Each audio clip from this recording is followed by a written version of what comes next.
Hello guys, আমরা একটা মন্দিরে এসেছি। খুব সুন্দর মন্দির, এখানে দেখার মতন। মন্দিরটা সত্যি রাধা গোবিন্দের মন্দির, কাঠি বাবার মন্দির বলে এটা।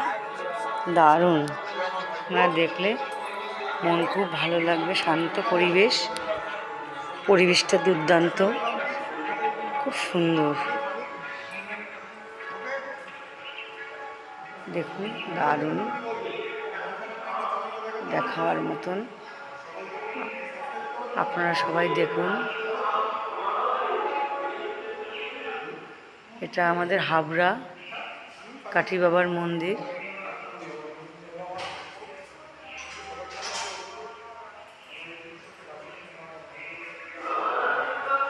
দেখার মতন সব ছবি।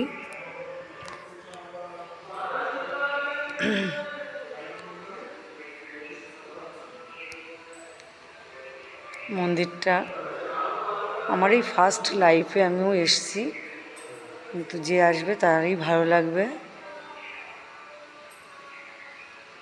খুব সুন্দর মন্দিরটা, দেখার মতন। যে রাধা গোবিন্দ, দেখুন, দৃশ্য দেখলে আপনাদের মন প্রাণ শান্ত।